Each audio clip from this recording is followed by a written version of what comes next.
Muffin Man. The Muffin Man? The Muffin Man. Yes, I know the Muffin Man. Who lives on Drury Lane?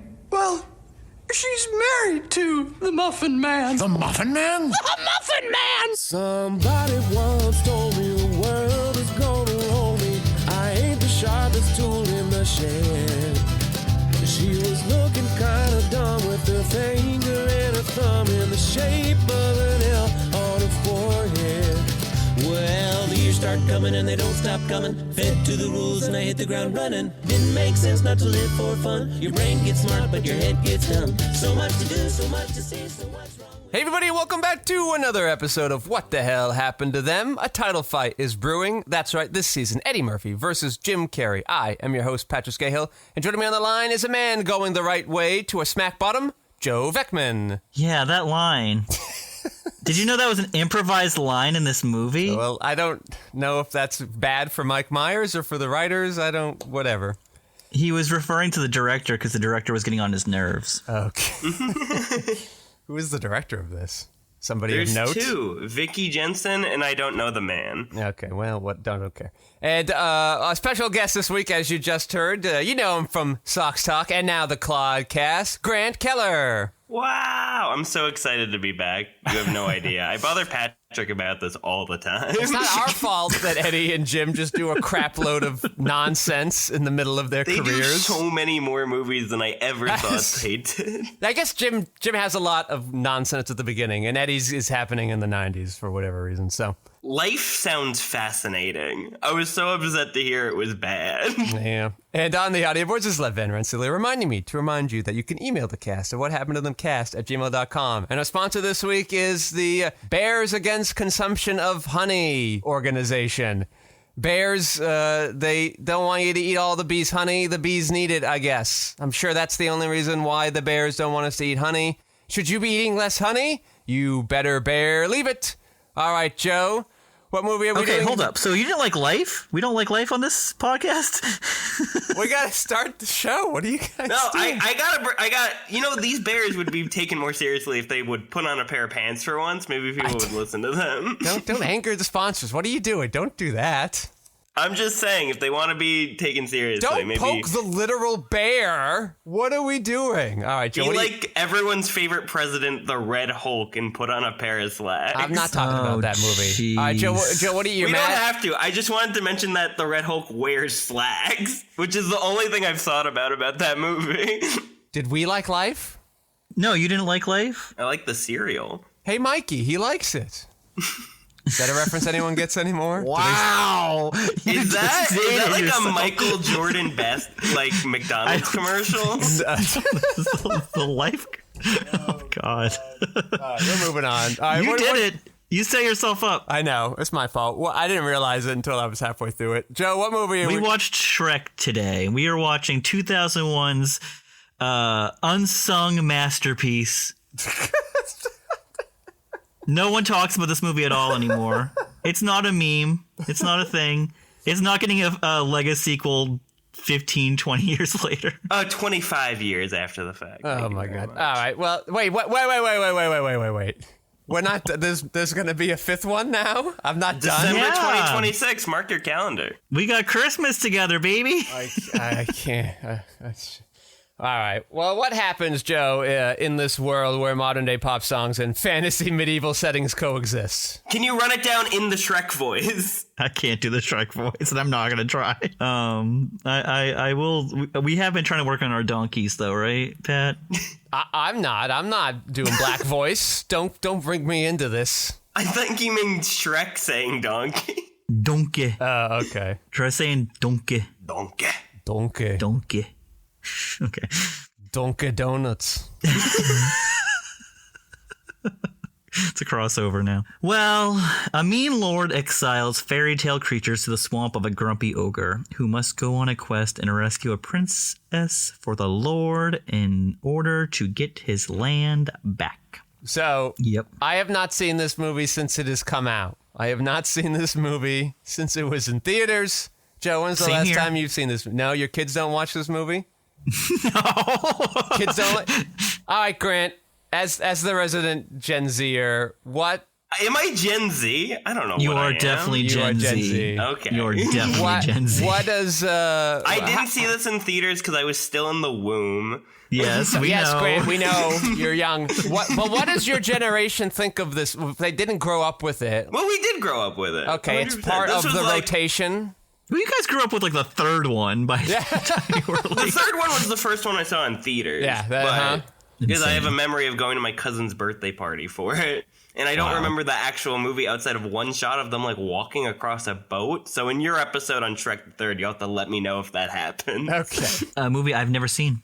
Well, I technically have, but I don't remember anything outside of that. So boat the kids, shot. they still like Shrek. That's why we're getting a Shrek fifth one. Is a thing that is talked about so often in our circle, just as like a reference base. Like a thing I mention is that this is like the one movie my dad can quote, just because he will fart and then go better out than in. Oh, Lord. It feels like a dad thing to do, though. That should also explain a lot about me. Yeah, I was wondering because as I watched this movie, I go, "Wow, this looks bad. This looks like It looks really bad. it looks how I remember animated 3D shows, TV shows looking at this same time period. So those must look unwatchable. Yeah. What were those shows? Like Max Steel was one of those 3D Max shows. Steel, yeah. And But Ugly What? Martians, that was another one. The Jimmy Neutron TV Jimmy show. Neutron, I know. Jimmy Neutron's great. It looks like shit, but good show, I think. That one seems to have lasted in the culture because Nickelodeon gave it a movie. No, it started off as a movie. What? It got an Oscar nom. What, did Jimmy Neutron? Yeah, the movie. No fucking way. This was the first year of the...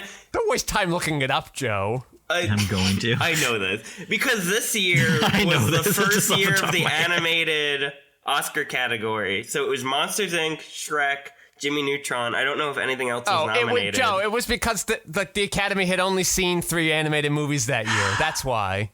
It's just really frustrating that when the movie Monsters, Inc. has come out in 2001, yeah, and it's going up against Shrek. Monsters, Inc.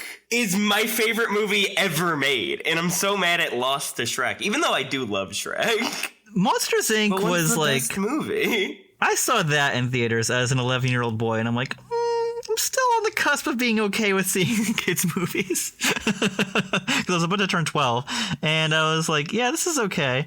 And I really dug it, and that was like one of the first DVDs I ever owned was Monsters, Inc. It's the best. I think it is the most efficient film ever made. They set up the climax, the entire world, Yep. in the first 2 minutes. It's the best. Mm-hmm. I love that And movie. that's one of Julian's favorites. He always watches that one. Mike Wazowski is who I based my entire person off of. Which Billy Crystal are you based off of, Joe? Probably When Harry Met Sally. What's the grandpa movie he made where he's like a grandpa? I can't pull the name of it. Unaccompanied Minors. Is that it? Is that I it? don't know. Maybe. Hold on, I'm looking. And Pat, I assume you're Mr. Saturday Night. No, I feel like I'm that fixer guy. What was that movie we did with him, Joe, and Julia Roberts? Remember that one? And like Catherine Zeta-Jones and... America's Sweethearts. I feel like I'm that guy, like the fixer guy. Oh, yeah, that makes sense. But maybe I'm the blue flame guy from Howl's Moving Castle. Just like wanting to be left alone. Everybody's trying to bother me to do stuff. He was like grandfathered into that movie. That movie already had a voice cast. I don't know if this is the Billy Crystal movie. I don't see Billy Crystal on the poster, but I mean, Can't just Google Billy Crystal looks grandpa. like it's Lewis Black and Fez. I saw it half once on a TV and I'm like, this is fine. Why does this even here? But I can't tell you. He was like babysitting for his daughter because his daughter was like, you can't babysit my kids. You were mean to me as a boy. Girl. Parental Guidance. It's like the same it. fucking title. All right, so I hadn't seen it in 25 years. I think it looks old. What about you, Joe? What were your impressions? I think it looks like shit. You think it looks like... I think Shrek himself looks good. And you can see literal shit in it because he's like flushing the toilet and he's just like, this is shit. Yeah, all right, thanks, Joe. I think the humans in this, outside of maybe Fiona and Farquaad, are disgusting to look at.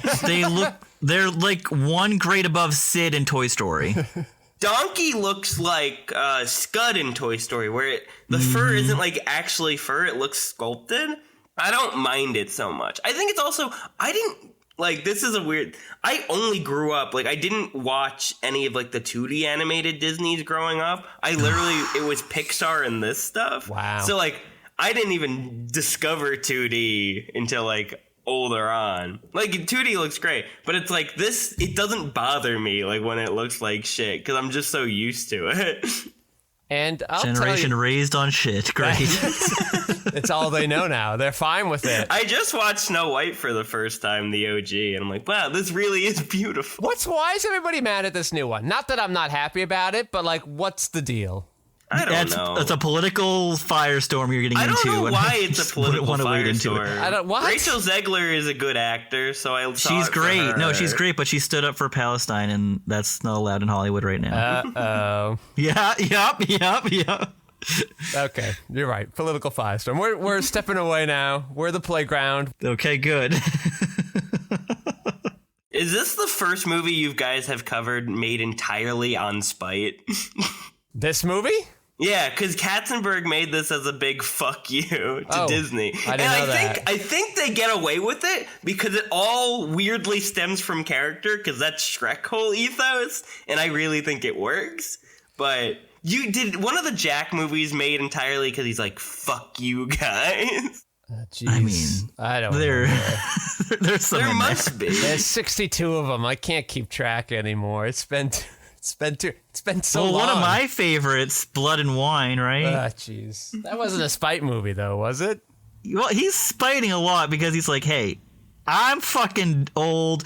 Give me J-Lo as my romantic interest. That's a Hollywood How many years thing. are in between us? Probably 30-something years. That's just, you can't have an old leading lady. They don't like that, those assholes. You could have had someone a little closer to him, or just not have it at all. Jennifer Lopez doesn't even seem like she was that big of a box office She was like draw. a year into her acting career in that movie. It's an odd choice. Anyway, movie starts off, you get a fairy tale thing. Like a big old book. And then Shrek does his, postmodern kind of twist joke on it. He's like, yeah, right. Hey, now, you're an all-star. Yes, and then immediately All-Star comes, and I go, wow, I'm taken out of this movie. We have aggressively dated ourselves. And then the movie turned out to be that was it the whole way. It was dated joke after dated reference. Uh-huh. I remember that Matrix joke. Some guy in the theater, some old dude, thought it was the funniest effing... He just laughed and laughed and laughed. Long after the joke had ended, he just couldn't stop himself. I'm going to compare these movies to the scary movies. Because they're the same genre. Yeah. It's all parody and hey, how many references from culture can we add in at the moment? And they even said that, and I was my little bit of research I'm doing. They were like, oh, well, the movie takes so long to make that there are other shit happening around us, like The Matrix came out in 1999, and we're still working on this for 4 years, that we could just add this little joke in there. And I'm like, okay. That's fun. It's 2 years after The Matrix, though, so other people have made that joke. As in, Scary Movie makes that joke. You could make a scary movie if you really wanted to in 6 months. It's not hard to crap those things out. They did. I know. No, they did. Scary Movie 2 came out 10 months after the first one. That's the problem with Shrek, is that you're taking 3-4 years to make the damn thing. Maybe you shouldn't be trying to do very topical jokes. I do want to bring this up because I think the thing is so dated it becomes timeless. It's have you guys seen the 1990 Ninja Turtle movie? That's a movie that's constantly making timely jokes that I don't understand, but like Joe's soup joke, I laugh at because I know it's a joke. So I didn't know what moonlighting was until it recently came on Hulu. But they make that joke in the Ninja Turtles movie. I'm like, is that what they're talking about? Joe, people our age don't know what moonlighting is. Leave them alone. Moonlighting has been reclaimed by Hulu and Amazon Prime.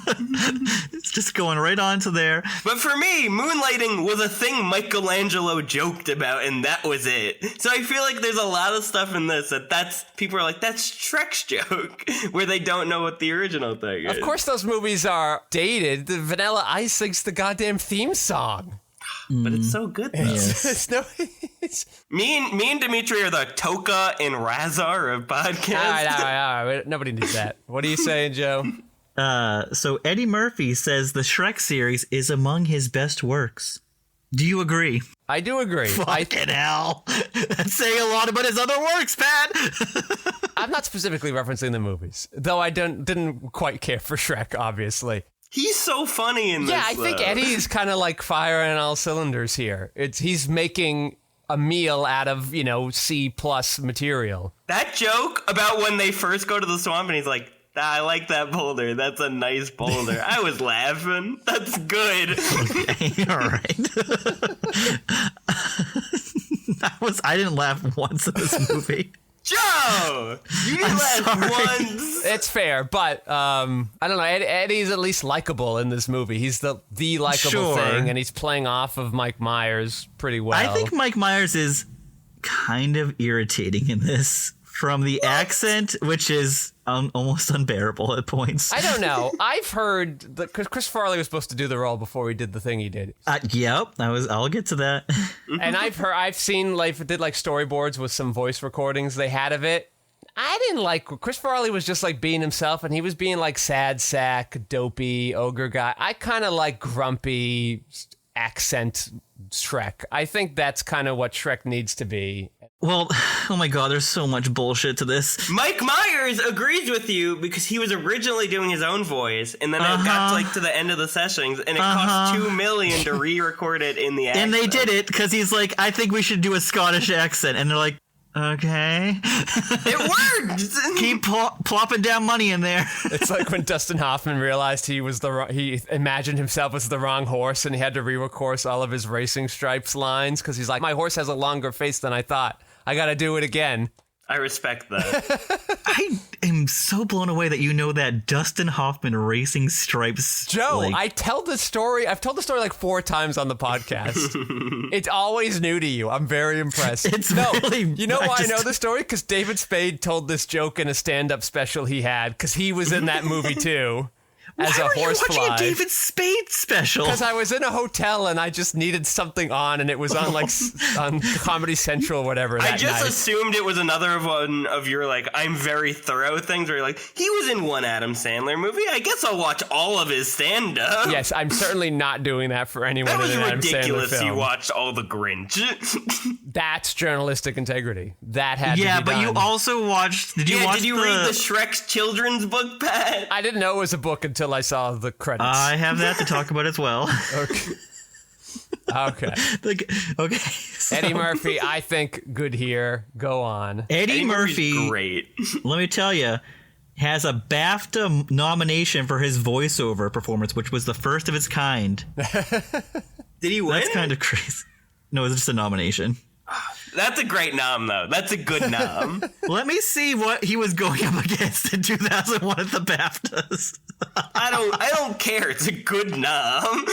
So people your age, Grant, they're like pro Shrek. Everybody's like, woo, we can't wait. Oh, everyone loves Shrek. My cousin, who is 28, I don't know. Where does it stack up to the other Minions? How does it fare with it? Minions is Minions is just in our time. It's almost out of it. The first Despicable Me was our time, and the second one. Okay. But now it's kind of the next generation thing. Shrek is a pantheon. It's no, it is. I can't take this seriously. So your generation still likes it. That's a Mount Rushmore. When you talk to people my age, that's a movie for them that got them into movies. I'm just impressed your generation can enjoy it, considering you can't get half of the jokes. Half of them cannot make sense to you, and everybody's still like, we like it. German pigs, hilarious. Okay. Yeah, but they're just the 3 little pigs, and we're like, that's their take. I don't know why they're German, but I like it. You have the BAFTAs ready to go? I have the BAFTA's Best Supporting Actors for the year 2002. So, up against Eddie Murphy that year as Donkey from Shrek. That's a good nom. It should have won. I don't even know the other noms, but it should have won. Unless Billy Crystal's in there. Well, I mean, he's kind of going in sort of So, he's going against Robbie Coltrane from Harry Potter, who played Hagrid. He's going up against Hugh Bonneville in Iris as young John Bailey. and he's going up against Colin Firth in Bridget Jones' Diary as Mark Darcy. And the winner that year was Jim Broadbent for Moulin Rouge. So a lot of like British dudes, like middle-aged or older British dudes, and then Eddie Murphy. I'm gonna say Eddie Murphy should have won. Either that or Robbie Coltrane, because Hagrid was, you know. Yeah, but I don't care about Harry Potter. Yeah, I don't either, but I'm just saying, if there's two guys there that Give it to him for Ocean's 12. He's good in Ocean's 12. Robbie Coltrane. Yeah. We've watched that. I don't remember him in that. He speaks like the slang in the bar. I don't remember that. Like, what's the Irish like slang thing in the Limey? He talks like that. Oh, I also like the Limey. Limey's good. I would watch 40 minutes of Haywire until the DVD broke this morning. Okay, so Shrek was also nominated at the BAFTAs for Best Picture. Yes, this was why they created Best the Picture. This is why they created the animated feature category at the Oscars, because they didn't want to give Shrek a Best Picture nom and was worried they were going to get it. Shrek went up against... Shrek was a cultural force. I remember Shrek being big at the time. All the kids on the playground loved to quote Shrek. I remember, and I was so glad that it went away when it went away. We all were making waffles in the morning. We all loved parfaits. I actually did love parfaits, but that was irrelevant. Like everybody did it. We all sang the song that the information box does. We did it. The gingerbread man thing. We did it all. We were there. The gingerbread man gag is incredible. That's a 10 out of 10 bit. I'll tell you, John Lithgow also firing on all cylinders here. He's great in this. He's taking it super serious. I'm into it. And then I think... Okay, but do you... Yeah. I have something to say about John Lithgow. Do you like that his name is basically fuckwad, which is how it started? They had him. Didn't know that. I just was like, wow, who's this Habsburg emperor-looking dude? This is some detailed stuff they went for. So, my one little complaint with John Lithgow and the character design is it doesn't look like that voice should be coming out of that character.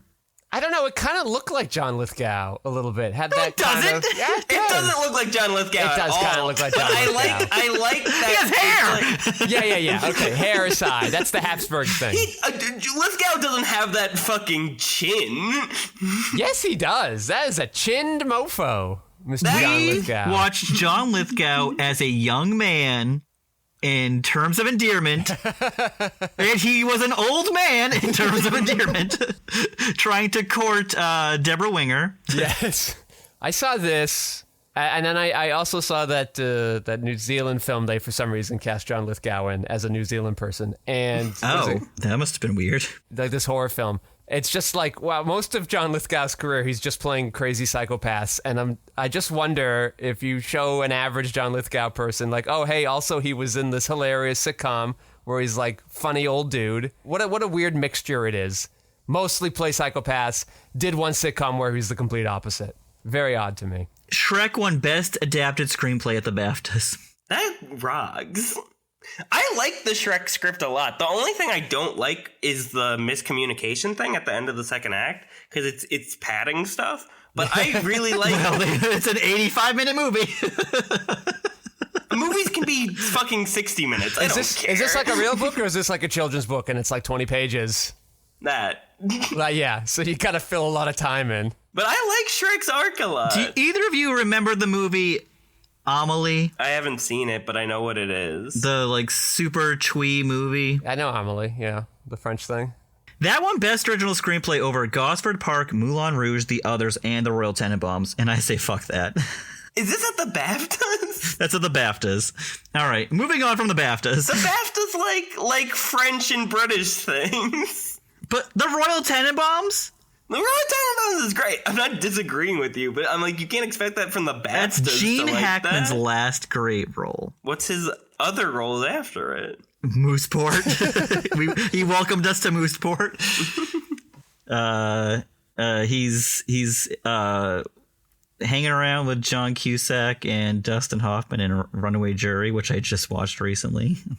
Well, aren't you doing all the Hackmans right now? I'm doing all my Hackmans to celebrate my favorite actor. Yeah, I was just rewatching Superman. I love him as Lex Luthor. He's so funny in it. I have to revisit that. I watched that for the first time a few years ago, and I wasn't a big fan of it. Hey, back to Shrek.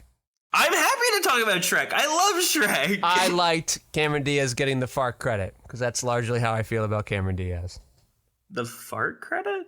Yeah, Shrek farts in the thing, all the fish die, and then the bubbles come up and they form Cameron Diaz's name. Oh, that's very good. Oh, okay, yes. I know. Oh my god, you guys covered Cameron Diaz's first movie on this series We sure as well, did. in The Mask. And now you're back to like what I think is her biggest movie? Didn't like her in The Mask. Did like her in My Best Friend's Wedding. Yeah, we've covered a lot of Cam. I largely seem to only like her in My Best Friend's Wedding. I don't much She's care for good her in anywhere this. else. I guess you haven't watched her in Charlie's Angels? Yeah, No. shut up. What are you saying? You hate how she looks as a human? I hate how she looks as a human. She looks much better as an ogre. Well, because like they wanted to like seed in the ogre version, and then they just like humified it, and it looks really awkward. I love that she becomes the ogre at the end. It's good. But I do also love that sometimes the CG animation, because it is puppets and stuff and doesn't work like 2D, that they do the thing where it's becoming daylight and she has to transform back into a human. So they have to cut to a shot of Donkey and cut back so they can switch the puppet out. I think that's really fun. Patrick, I've also forgot Yes. that not only did Shrek perform at the BAFTAs, it also competed for the Palme d'Or, making it the first animated film since Disney's Peter Pan in 1953. Did it win the Palme d'Or? I don't think so. It should have. What won? What won that year? The Sun's Room, which I've never even heard of. So I'm saying Shrek should have got a Palme d'Or. It's an Italian film. What was it? with- Like, I know it was a cultural force, but like Toy Story was a big deal. No one's Toy talking Story is about incredible. No one's Toy talking about Story's Toy the Story best. getting Palme d'Ors or Oscar noms or BAFTAs or It like. probably should have. I just don't understand. Oh, yeah, it was competing against Mulholland Drive, so it can that year you can watch Mulholland Drive and Shrek. That's Pop into different incredible. theaters. That's so good. There's your double feature. Oh, and Pat, one of our favorites, The Pledge. Sean Penn's The Pledge was playing at the same time. That's that movie, Grant. That's the bad Twilight I was telling you about. Oh, That's I that do movie. remember this. Oh, yes. and you know what? One of your guys, Pat, the piano teacher, Michael Haneke. Oh, Here you go. So Shrek against Mulholland Drive and the piano teacher. Good Lord, what a weird ass. This is kind of an interesting 2001. Cameron Diaz doing her thing in here. Gingerbread Man sounds like Whitey from 8 Crazy Nights, Joe. Were you picking up on that? I agree. I put my approval That's stamp so on that. mean to the gingerbread man, who's great. It just is. I don't know if it was intentional or not, but it's unescapable. But at some point, you can only do a high-pitched voice. It can only go in so many places, you know? That is such a good call on the Whitey. That bit about the gumdrop buttons is good. The executioner pouring the glass of milk and then dunking him in it for waterboarding, that's clean. That's clean. You can't deny that. Those jokes are fine. They exist in the realm. They're not tied to a pop culture thing. Like All-Star, a phenomenon so large, it made the All-Star guy's cousins famous. Like, he got to have a music career because the All-Star song was so huge. I watched Shrek and then I got a gambling ad that had All-Star in it. I was like, wow, they just know. They just know I watched I'm Shrek. watching the old people TV, and there's like a Candy Crush commercial, and it's got the All-Star song on it. It can't escape this. 25 years later, I can't escape it. A song so big in the time period it came out, we on this podcast have covered other movies using the song All-Star in it. Oh, yeah, Rat Race. Rat Race. Was that after Shrek or pre-Shrek? That is the same year as Shrek. No. Is it 2000? I think it's 2001. I think it's the same year. Yeah. Wait, I'll that's look it that Whoopi movie, no? That's a Yeah. Whoopi Goldberg movie. We love Whoopi. Mystery Men also came out, I think, in 2001. Used 1999. That was actually, I believe, what the song was for. it. And then Okay. it was repurposed for movies. Well, but the first movie to actually use All-Star was Inspector Gadget, starring Matthew Broderick. What? Oh, the first movie that mattered was Shrek. Inspector Gadget that came out a month after the song was released. Yeah, so Shrek came out in, what, April, May? And then 2 months later, you could hear it again in Rat Race. where the band is playing live. And don't forget That's fun. the Digimon movie. What? You've talked about Japanese this before. anime film, All-Star. That's crazy. Why? Couldn't tell you. Didn't see. Do you think the All-Star guys are also digital monsters? I haven't checked their Twitter feeds. Joe, don't shake your head. That was good. I watched that movie in theater, and I, as a 10-year-old, 11-year-old, thought, why is this in here? Why are we doing this? So a few more things about Shrek. Yeah. Shrek was originally set up to be a live-action animation hybrid, with background plate miniature sets and the main characters composited into the scene as motion capture computer graphics. Holy shit, would that have been fucking awful? That would have been bad. In 2001, that's I admire the attempt. I'm sure it would have looked bad, but I would have applauded. It would have been like Scorpion King rock level, like from Mummy Returns. I mean, we're not that far off from it now. It's the same year. We covered a lot of 2001 movies. It's a big year for our actors. Also, the crew that was the animation crew that was working on Ants, the Woody Allen, Sylvester Stallone, Gene Hackman. Who else is in that movie?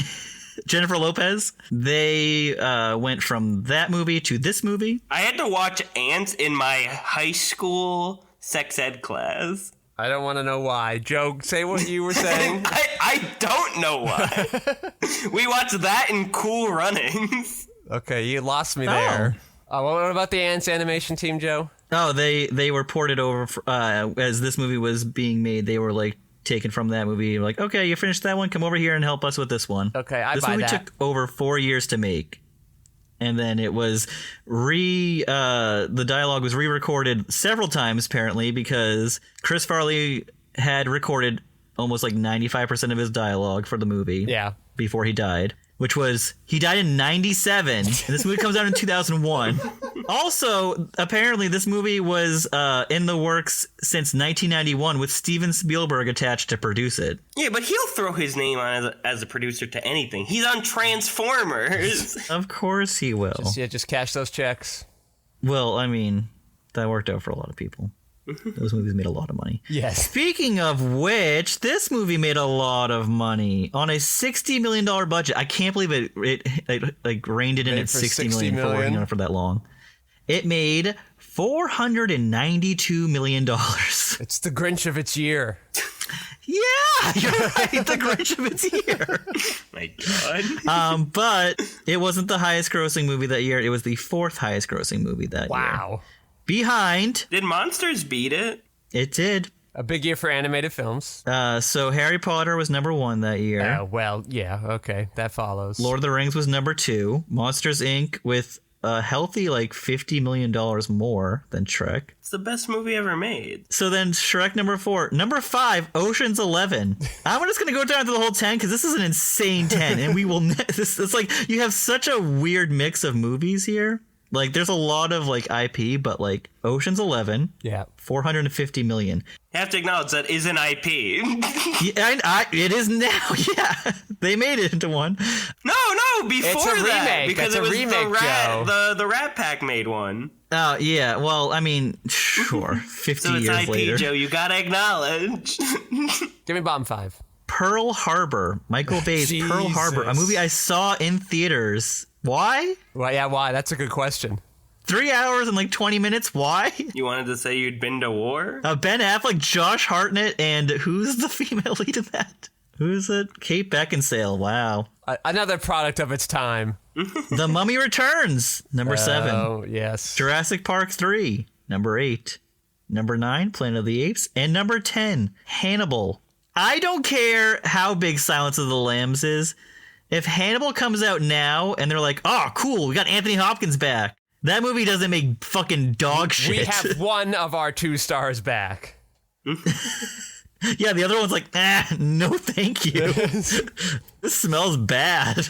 And I'm not talking about all the dead flesh he's eating. Hannibal, another movie spoofed in a scary movie. Yeah, exactly. When I was in middle school, my friends all wanted to see Scary Movie 5, but I thought it was like an actual scary movie. I didn't know it was a parody, so I was petrified in the theater. I was like hiding behind my seat because I was so scared. And then the jokes came on and he got even more scared. Is that Lindsay Lohan and Charlie Sheen like in a bed? I don't know. I wasn't looking. I was behind the chair. I think I don't know. I didn't remember there being a fifth one, but I remember number 4, I think, was where they transitioned from Anna Faris to Charlie Sheen. Did you appreciate that they at least used Roman numerals, Pat? Well, they're scarier than regular numbers. I mean, yeah. Robin Williams was going to have a role in the film, but he refused to work with producer Jeffrey Katzenberg again. The reason was that years prior, during the production of Aladdin, Williams had a bitter fallout with Katzenberg, who was the chairman of Disney while the film was made. I wonder what he would have been in this one. I imagine Donkey. I feel like if Robin Williams is in this, he overpowers the whole movie. That's true.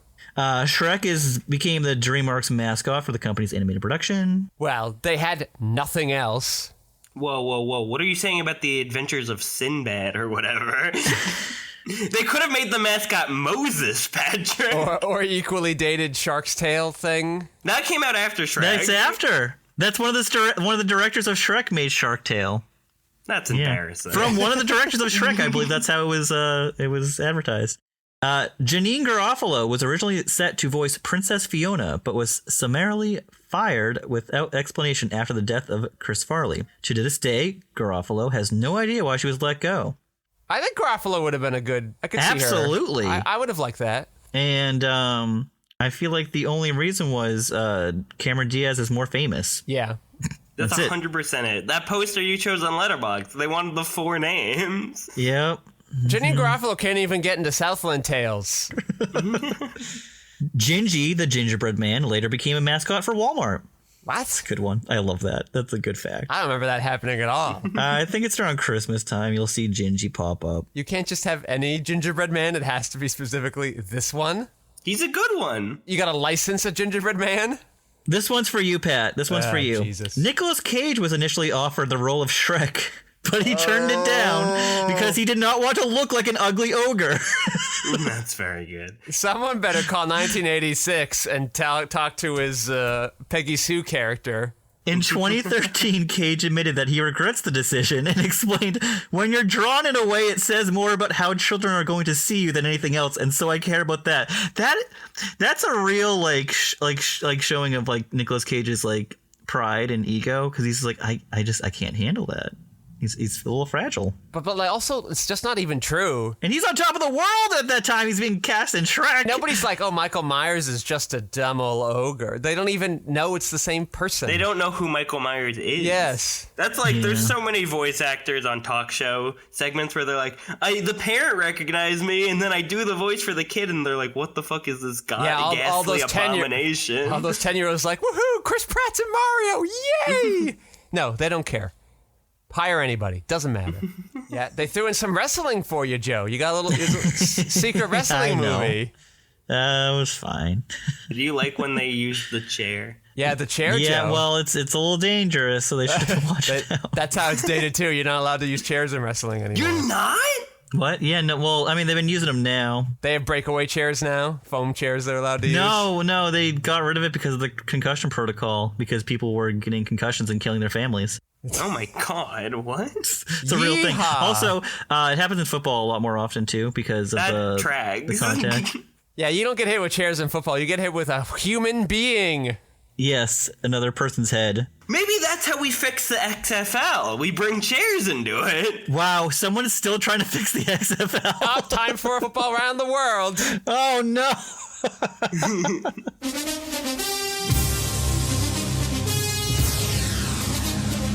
Football round the world. There's no XFL anymore. The XFL and the USFL. The XFL and the USFL have merged, and they're now one league. Wait, I thought The Rock bought the XFL and he was gonna make it good. Well, now he's doing it by merging it with the USFL. The good news is the XFL team that What the Hell Happened to Them represents, the Battlehawks, had their season opener, and they crushed their opponents.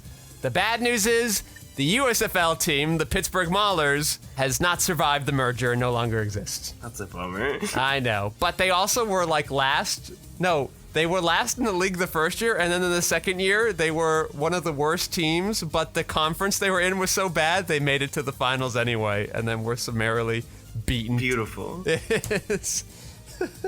Yeah, I don't even think they had a 500% winning record, and they still were in the finals. Like, that's how bad the conference they were in was. That's failing upwards only David Zaslav could do. Which, Pat, you have been a champion of this, so how excited are you that Coyote vs. Acme is finally going to actually come out? Joe and I were just talking about this yesterday. I'm looking forward to a good spite watch. I didn't think they'd be allowed to do that because this movie got tax written off, so I think part of that was they weren't allowed to sell it, but they sold it anyway. What, so Coyote versus Acme? Yeah. Sold. Ketchup. We love ketchup. I love ketchup. Ketchup by Batgirl too. Like, let's do it. Let's show them that they're never gonna let that see the light of day. I would love it to, but that one is too big of a property because for some reason Looney Tunes don't matter. I don't know why. I don't understand it. So yeah, that's another thing. Since we're talking about animation, did your generation have Looney Tunes too? Like, is that still a relevant thing to people? Much less so. Like, we had like that weird Looney Tunes cartoon where it was like basically a sitcom where like Bugs Bunny and Daffy Duck were like roommates. Wow, I've not heard of this at all. I think it's called The Looney Tunes Show, but like Boomerang did a ton of Tom and Jerry, so like I was a big Tom and Jerry kid. Joe's kids were not when he tried to show them the movie. Which one? Remember that live action or the Tom and Jerry, their cartoon, but it's like Chloe during Grace Moretz runs a hotel and Tom and Jerry are there. Zero interest on my kid's part.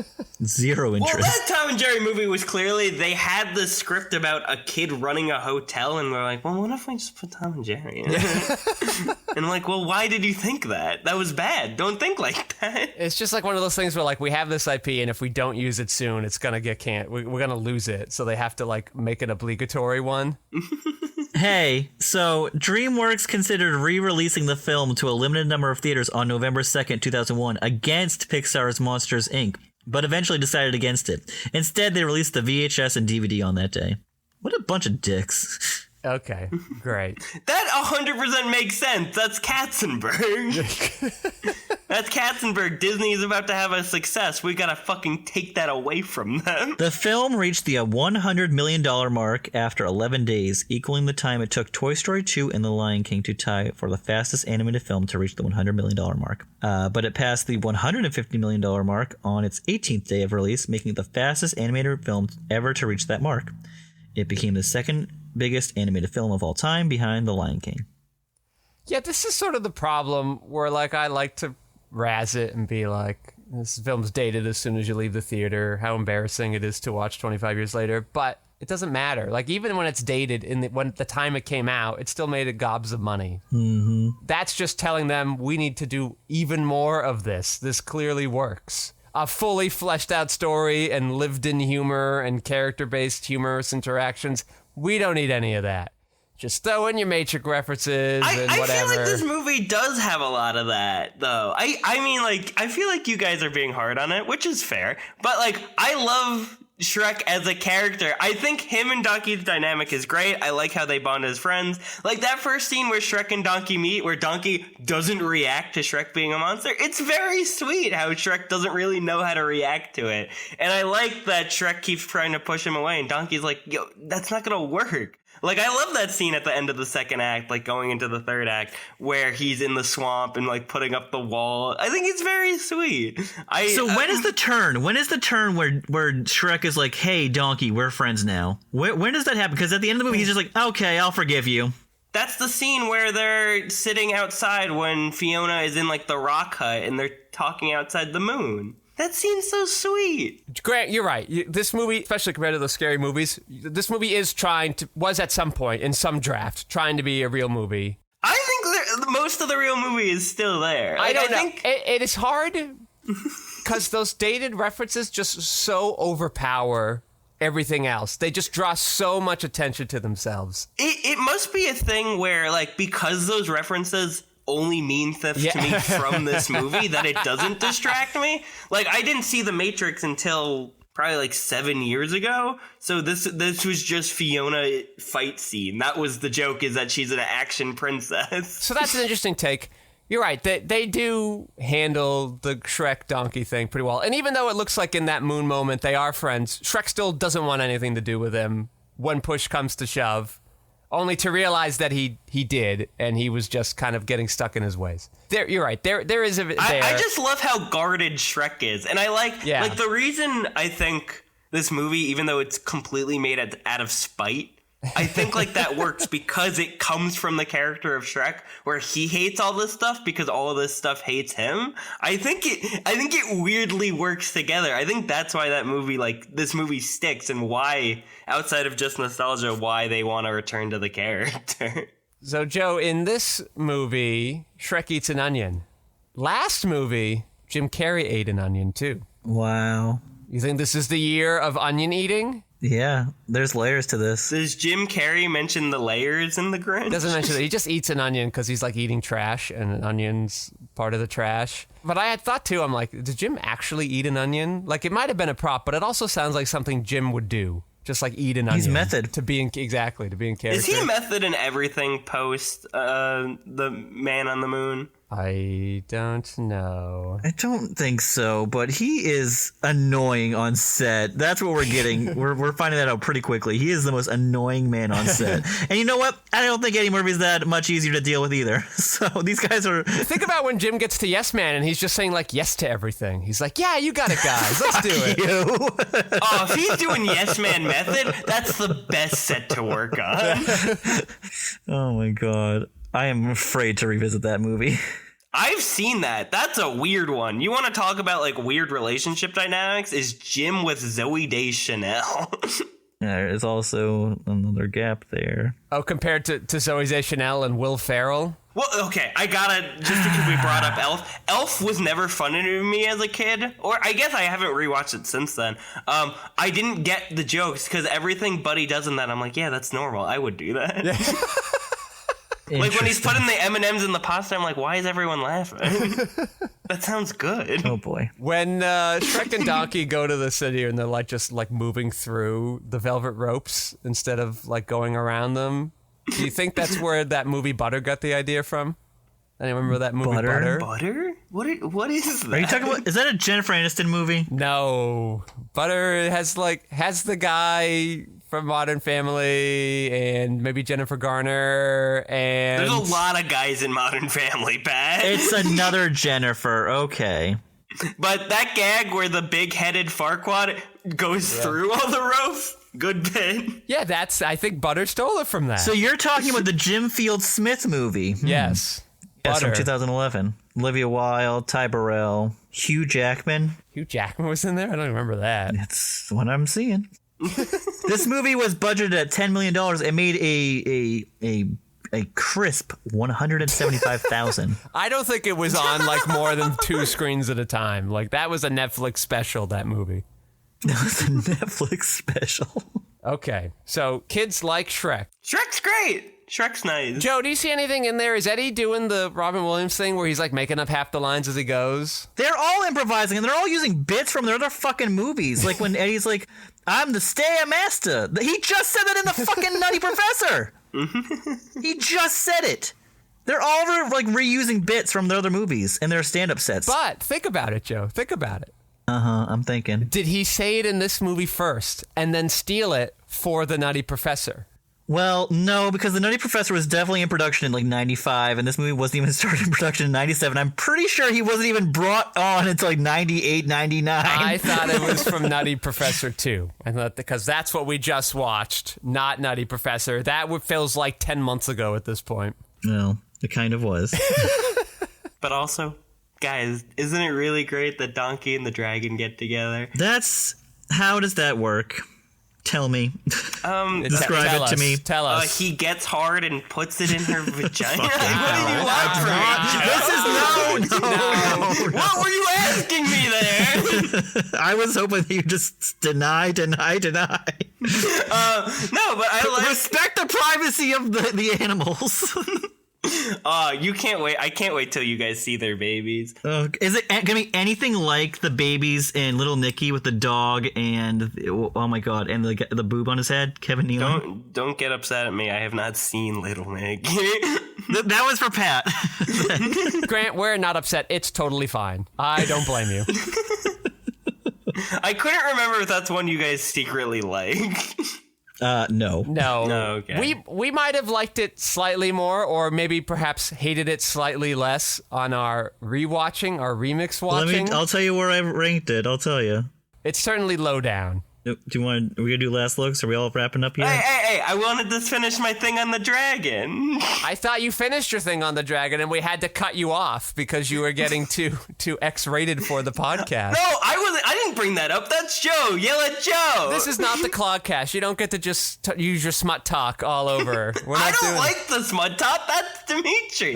That's Mr. Cool Guy himself. Footnote: Little Nicky is 37th in my ranking out of 52. 52? They does not have 52 movies, Joe. What are you adding in there?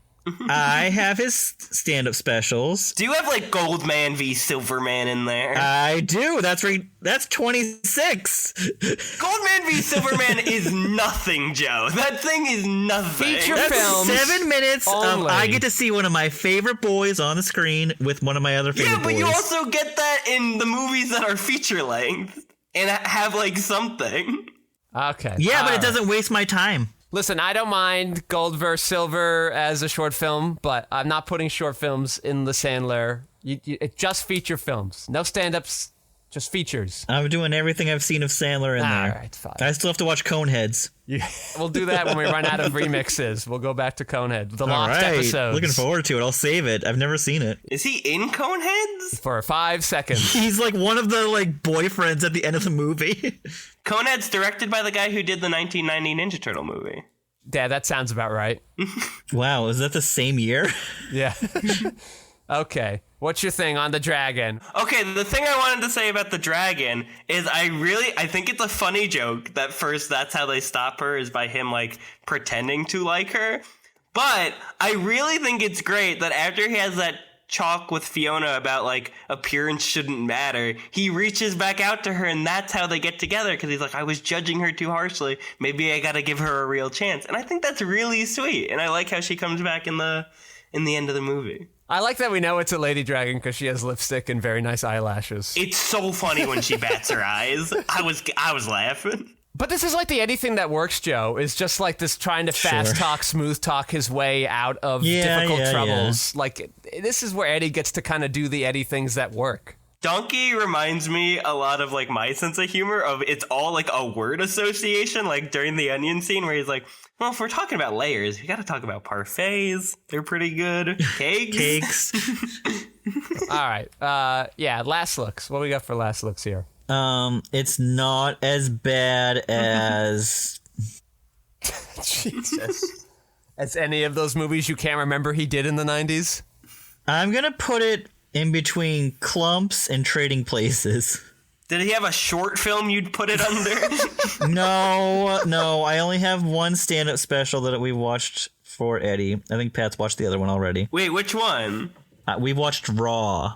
Oh, did you guys talk about that? We did do Raw. Definitely covered Raw. Because it was a theatrical release, but we didn't do his first one. I have to watch Delirious still. Yeah, I think is Delirious the one where he's in like the red outfit? No, that's Raw. Oh, okay. Yeah. No, because they make the joke about Delirious. that in Beverly Hills Cop. Okay, then Raw is the one that came out before, right? Mm-hmm. That was not the theatrical one. We did one of them, and then there's another one that he did right as he was getting famous.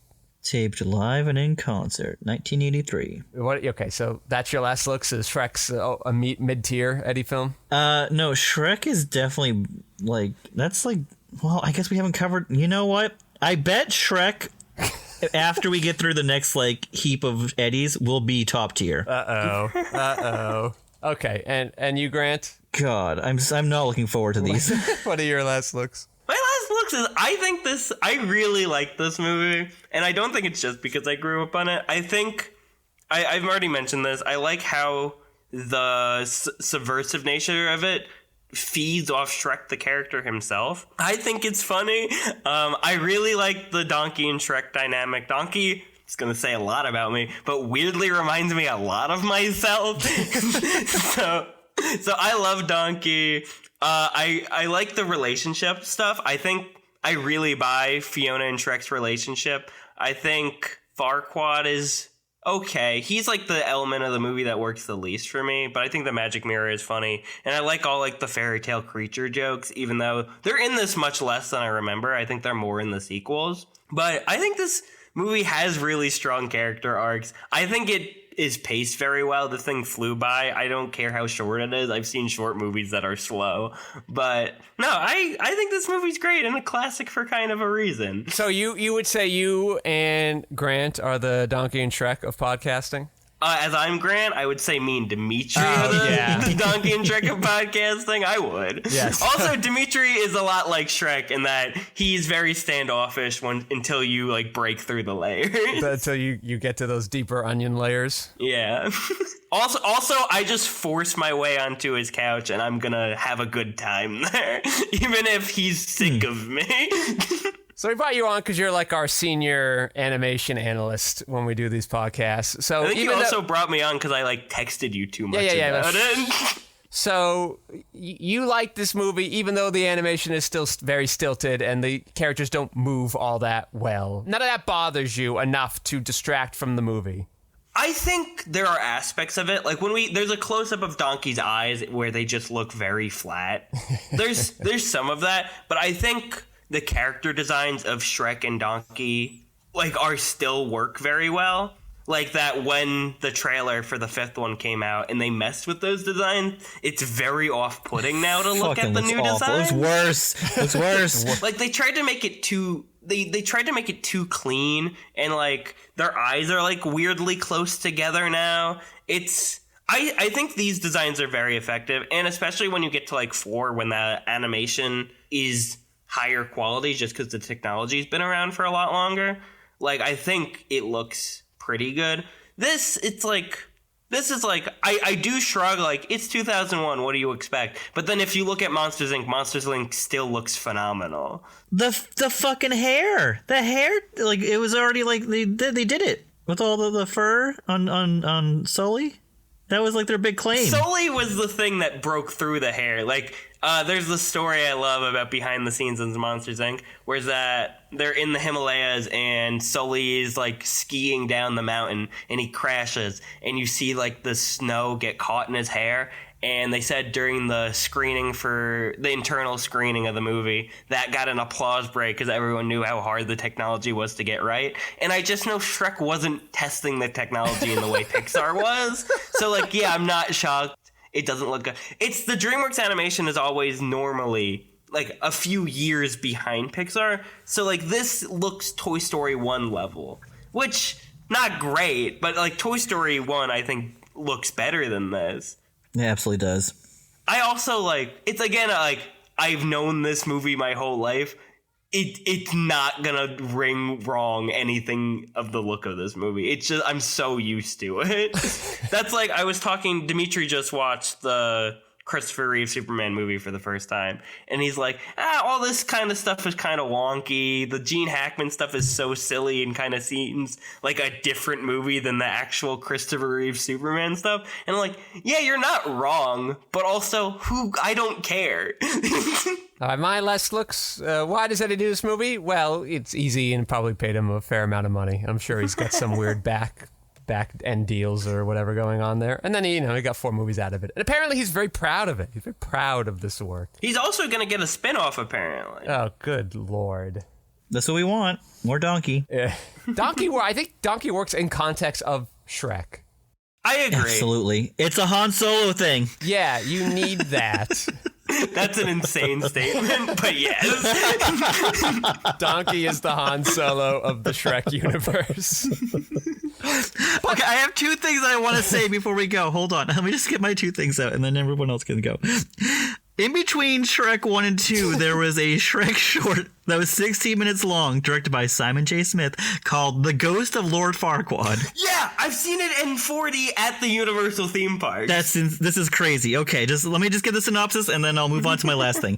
Lord Farquaad was eaten by the dragon, but his ghost has returned, and he's still evil. With the help of his henchman Thelonious, he kidnaps Fiona. Shrek and Donkey set out to save her, with the help from the dragon, before she goes over a waterfall on a raft. This entry is for the 2D version, released on, for example, DVD and Netflix. Netflix. Okay, that's one thing. I just want to get that out. And then Shrek on Letterboxd has a 4.1 rating. What the fuck? That shouldn't shock you.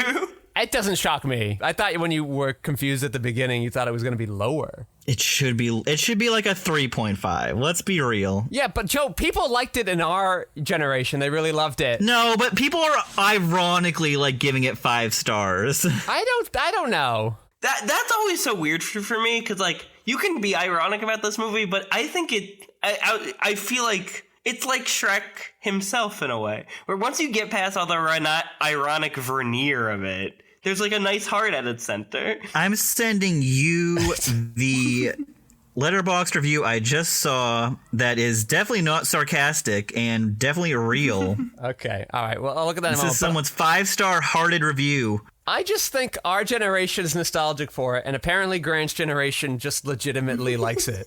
Like, I'm not surprised this movie also have this one. Okay. You can have this one too, Grant. I saw this one earlier. I thought this was kind of funny. I don't have these. You're only sending them to him? No, I sent them both to you. There is one that's all caps with umlauts, and an AE is donkey. Okay. And then the other one is a dot grid picture of Shrek. Wow, that's impressive. It is very impressive. That was 4.5 stars. I don't disagree with you that people are ironic about this, but I don't really get the ironicness about this in the memes. That person's name is called Ryan Gosling. You can call me. What? That's what their username is. Because they like Ryan Gosling, Pat. They have like a crush on him. Okay. And they're like, he can call me. Welcome to the internet. I've been thinking, Grant, as a continuation of my last looks, on this. On your saying that a lot of those references that Joe and I don't like aren't even registering with you. Yeah. I just find that to be kind of this interesting phenomenon. Like, that Matrix thing's happening. Do you even find it funny, or is it just part of the thing? Like, are those reference jokes just not funny, but like you don't even know they're supposed to be jokes, and so that's how they can kind of like go over? I don't know they're meant to be references, but like the Fiona one specifically, I thought the joke was that she is a princess, so she shouldn't be doing action. Okay. Even though that one particular physics breaking action, like that feels out of place compared to the rest of the stuff she was doing, you just think it's part of all that silliness? Yeah. Okay. That Robin Hood bit, what the fuck is that bit, though? What the hell? Yeah, that was weird. That was really weird. That's not anything. The French thing felt odd. It seemed like that song didn't have any rhythm to it. Like, they just sort of like ad-libbed it on the spot. And they're like, yeah, it's a song. Here it is. Yeah, it's like, I don't think Shrek's a perfect movie. There's shit like that where I'm like, what the hell are you doing? You brought up the donkey thing with the dragon coming back and like those themes in there. And you're right. Like, those are all there. And I'm not a dumb film scholar. Like, should be normally picking up on that, but as I mentioned, I was just so distracted by all the other things. So it's just interesting, like, those didn't even register to you, but they did to me. So like, as I'm thinking about these dated reference things going forward, like, yeah, maybe that's why they're not so bad, because at some point they just get lost to the future generation. But if you got that foundation under it anyway, it doesn't matter. Yeah, it's also a thing where it's like, the problems with me for Shrek are like that the message is treat everyone equal because everyone is like this, don't judge people by their appearances, but the whole time they're just making cracks at Farquaad for being a short guy. So it's like, that's the, well, also maybe I'm hurt because I'm short. Yeah. I'm kidding. No, you're right, there is that. But it's that contradictory stuff where I'm like, all right, you gotta kind of commit to your message. Well, it's just like another way for easy jokes. References are one way, and then those were another. So maybe like, I think they made 4 jokes about how the castle is him compensating for something. Where I'm like, I got it the first time, guys. They even talked about making jokes about it. Like, they were so aware of it. Yeah, so maybe, like, the foundation was fine, the structure was there, the arcs were mostly there, and then when it came time finally tell jokes, they were like, we're just throwing anything, it doesn't matter. We gotta pad this thing out with jokes. The book had no jokes, so we gotta find them. The book is like 3 pages. Yes, I'd like to thank Grant for stopping by and give us a little insight in the world of animation. Thank you. You're not... oh, okay. You're usually thanking me after I thank you for coming here, so I just assumed... I'm like, you're not Grant, Joe. No, I was saying thank you to Grant. Thank you guys for having me. I love your show, and I love when I get to drop by. That's really nice of you. I listen every week, and I bother Pat about it. I'd like to thank Lev Van Rensselaer for minding those audio boards and keeping the sound so slippery smooth. I'd like to thank Joe Vekeman for stopping by. Oh, thank you. And I am your host, Patrick Scale. You can find my features, documentaries, short films, video essays, animations, behind-the-scenes footage, and so much more at QuixoticUnited.com and social media, presumably with a similar sounding name. Thank you all for listening. Joe, say goodnight. Good night. Hey now, you're an all-star, get your game on, go play. Hey now, you're a rock star, get the show on, get paid. And all that glitters is gold. Only shooting stars break the mold. All right, what? The two Jakes you were on last time, but you hadn't seen Chinatown. But now you have seen Chinatown. I saw it in theaters, was going to be late, so Oh. watched the first 10 minutes on my phone. Then I got to the theater surprisingly on time, and then watched those same 10 minutes again on the big screen. And guess what? They were so much better large. What a movie, though. You know what, Pat? We saw that on the big screen right We before did see you that left. on the big screen, and it was so heartwarming to have this row of, like, I don't know, 20-somethings in front of us. You know, we were 20-somethings at the time, too, but they were younger 20-somethings. The twist ending, like, blew them away. I was used to a world where just everybody knew the plot of Chinatown, and to have people come in fresh, so wonderful to see. I just got so lucky because so many people wanted popcorn and they only had one person manning concessions that I was on time because of that. And I got down and the two 60-year-olds next to me were like, "You were going to be late?" I'm like, "Not on purpose." Wow, 60-year-olds? That means that they were 10 when that movie came out. That's crazy. Time comes for us all. Yeah, but I still get to be young when I'm with you guys, so it's nice. That's how time works. Like 9/11, I was born into a post-Shrek world. Nothing screams laughter like 9/11. Speaking of laughter, Pat, you were at a live sitcom taping, weren't you? Oh, regale us. Well, all right. Here's what I'll say. I went to see Zarna. What's Zarna? Yeah, I know. You haven't heard of it. Neither had I. Zarna is, I guess... To be fair, it's an unaired pilot because they just shot it. There's no reason anyone would know. Oh, everybody in the audience knew because I guess the comedian, the Zarna lady, is a famous Indian comedian podcaster. And I was like the white guy because Mr. Cool Guy himself, Dimitri, didn't want to come. So I had to go alone to one of these for the first time. Anyway, you get there, you got to go to the CBS studio. This is for CBS. And they go into the parking garage, and it's not a great... There's like 20 cars deep of cars on what seems to be a main road. So God help you if you need to not go to the CBS, because you can't really get around the big line of cars. Even though there's two gates that just waving you in extremely slowly. So that takes a while. But then there are two lines. They go, there's a priority, VIP line, whatever, and then there's just like the schmucks line. Somehow I got in the priority VIP line. I don't quite know why. But that just meant I was definitely getting a seat. Even though I thought, nobody knows what this is. You're not filling up this place. But when you get there, here's what happens. You go to the other sitcoms for Netflix. Or CBS All Access apparently is different from CBS regular. Or different from Paramount Plus when you attended Frasier. That's what I meant.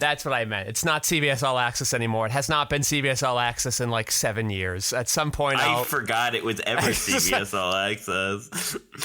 I signed up when it was CBS All Access. It only had 3 original shows, and mostly I was there for the good fight. And then my other friends used it for Star Trek. That's how it all happened. So I'm in the VIP fancy line. I'm trying to get work done because I got no one to talk to. But they are very specific, and they're like, you cannot bring in little papers and pens to solicit autographs. And I'm like, fuck you anyway. I'm bringing it in. I'm writing stuff down. I'm here for 9 hours. I've got to get stuff done. I always forget how long they are. I'm like revising a script. So I have to like sneak script pages in my shirt. And then I got a little notebook in my pocket. I'm like trying to scribble thoughts in and check underneath my shirt at the script pages as I'm standing in the line for a while. But anyway, when you go to those other sitcom tapings at apparently not CBS, in the middle of taping, they'll come in and they'll bring you a sandwich that looks like somebody made for their kid's Pee-wee soccer game. It's like a little square, crust cut off. It's wrapped in a little plastic. It's both too dry and too wet. It's very impressive.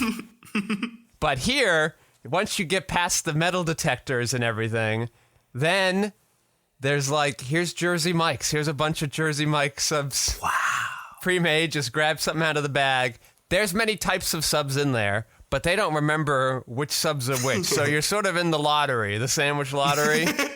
I got lucky. I ended up getting a turkey thing, so it was all right. Mr. Cool Guy is going to regret missing it now. Yeah. Yeah. Did they have to implement the security measures after everyone saw Joker and, Joker shot Robert De Niro? Murray Franklin, please. Murray Franklin? Joe, use his Christian name. I could not remember his name. But then they have you go wait in a holding area. So I get to sit down, which is nice, unlike other times where I'm just standing for a long time. But then it kind of dawned on me. I go, oh no, is this it? Like, does this mean they're not going to bring me in a sandwich later? Like, if I peak too soon, am I now 6 hours, 7 hours away from eating again? Good thing I've snuck in some treats in my pockets, as I normally do. Mr. Cool Guy could have had some, but he didn't want to come. So. All for me. Joe, last time we went, me and Pat put, like, granola bars in our socks. Yeah. Yeah, the granola bars make sense. Hot Pockets, won't they be not hot any longer? No, I didn't. Did I say Hot Pockets? Did I say that? No, I thought you just said treats. I snuck treats in my pockets, Joe. Oh, okay. I heard Were hot the pockets warm, though, Pat? So, yeah, one time I brought one of those kind bars and I got the chocolate. So that one got melty last time. So I don't bring those anymore. But I got now like a you bar. just bring unwrapped Hershey Kisses. No. One of my favorite bars is like, it's called like That's It or whatever. It's just fruit and they just smush it together into a bar. And like that, they're like, this one's 20 berries and an apple. And I'm like, sweet. I love that. That's great. So I'm bringing stuff like that. berries and an apple. Yeah, 20 berries and an apple, or it's like two That's strawberries and a banana. And like, that's it. That's it? Smush them together. It's a bar. At the end, you look at the ingredients. That's it. Blueberries, apples. Great. Same thing with the bar. Grapes? Nah, they haven't made a grape one yet. That'd be cool, though. Okay. But so sneaking stuff like that. But now that's my fear. And it turns out they don't allow eating. That's why they give you the sandwich there. You cannot eat on the Because they don't soundstage. need some guy in the background going... But how good would that be during a laugh track? That'd be so funny. We would do it at the other studios, and it was fine. And the PAs they have on these too. We need to dive into Shrek because I cannot believe the fucking letterboxd ranking of this. It's insane. It's not that insane. Most people on Letterboxd are like my age. Yeah, I'm getting that right now. All right, we can do that. Anyway, the point of the Zarna story is I went there. I was the white person. The PAs there were like the Secret Service, and they're all like, you can't take a step the PAs anywhere. were from the Secret Service? PAs were like the Secret Service. I go to the bathroom, like, sir, hold on. And I go, what? And then they're like talking to each other on their headphones, saying some secret code I don't understand. Then they're like, all right, you have to wait here for 3 more people to go to the bathroom too. And I was like, I don't know if that's gonna work. Okay, I'll give it a try. And then did they give you a empty Coke bottle? Yes. And then some lady, I got upgraded, Mr. Cool Guy, because I know you're going to listen. I got upgraded. I was in the back row, and then suddenly they were like, oh, hey, some people left early, because I guess they weren't used to how sitcom taping work. People started trying to leave. Oh, I'm sure they weren't. And then they brought me all the way to the front row, me and the lady sitting next to me that also was there by herself. Then that lady just started talking to me. I guess she listens to this podcast and told me the backstory. I was thoroughly unimpressed by the pilot because she's like, I've heard all these jokes before on the podcast. I've seen this all. I need new material. And I go, listen, let me tell you something about studio executives. They're cowards. They're like, give me what works, and that's it. I only want that. I know those jokes are funny. I know your audience likes it, so we're doing that. So you have everyone that to look forward to, everybody. Then more people wanted to leave, leave. And PAs wouldn't let them. They're like, no, we can't. The audience was not large. The Frasier audience, by comparison, pretty large. Well, Frasier's Frasier. Very large, but it's an institution. I'm used to watching a Drew Carrey show, and sometimes he'd go into the audience, and that was like 500 people. It was like a whole wall. It was crazy. We're lucky to get 100 now. This one, maybe 50, maybe less. And people kept wanting to leave, and they're like, no. And it's like a soup taping. The PAs were reorganizing everybody so that they would look full. Do you remember the soup, Grant? I don't know what the soup is, but I laughed because I knew it was a joke. That was very polite of you, Grant. That was very polite. Thank you. I thought it was funny the way you said it. Yeah. The soup was Joe McHale talking about random crap that happened that week. That sounds bad. But it was first Greg Kinnear. But it was started with Greg Kinnear, it started right? in the 90s and it was called Talk Soup. And Yeah, Talk Soup. Oh, I've heard of Talk Soup. I Yes. didn't know it from just its slang name. it was the E! Channel's like claim to fame. Does he still exist? He still exists. Okay. Yeah. Yeah, that's like it's like an equivalent to Bravo at this point. Really? Yeah. You had Talk Soup and you had E! True Hollywood Stories, and that was kind of what E! had, more or less. E! True Hollywood Stories. Okay, so you were locked in the Zarna taping. Yes, locked in the Zarna taping, couldn't leave. I was fine because I eventually got to use the bathroom and had all this downtime to keep sneakily writing in my little notebook. And then even the lady next to me didn't want to finish it. The big Zarna fan herself was like, I see this coming. I'm like, we're just one act to go. We're almost done here. So Zarna with a Z? Yes, Zarna with a Z. She's going to be in that Nice Indian Boy movie. Is it for Netflix? No, this pilot is theoretically for CBS. They really just shot it, and they're hoping to get it picked up. But it had pilot problems where like the actors came out and they were all kind of stiff for a little bit. They eventually got in a rhythm, but we had the female Jimmy Burrows. We had Gail Mancuso, so that was nice to see, too. Okay, so December 17th, CBS orders Zarna Garg multicam comedy pilot from EP Mindy Kaling. Yes, Mindy Kaling popped in for a little. She didn't want to, that's but fun. Zarna came out at the beginning to do like a whole big talk, like, thanks for coming and supporting, blah, blah, blah. And she's like, oh, I see Mindy. Mindy, come on out. Mindy. And then Mindy walks out, waves real quick, gets the hell out of there. She's like, I've got to do some more Velma, right? That's what she's doing right now. Hey, Velma got canceled. Don't bring up that sore spot to her. Meanwhile, Kevin Hart, the other EP, did not bother to show up. Did not even attempt to come and care. Wait, Kevin Hart didn't show up? Probably filming like Die Hard 3 at this point. Die Hard with a vengeance. Okay. Well, that's enough on Zarna. Okay. We gotta go into the Shreks now before this computer craps out. So I'm gonna drink the water and we'll go. Let's Shrek it up. Let's get into the swamp. Let's shower in the mush of it, if you will. No, I will not. Why not? No, you know why. Will you at least fart in the mud for me? No. Well, no one's farting. We're all gonna be quiet. I'll get a little audio here and then we'll start.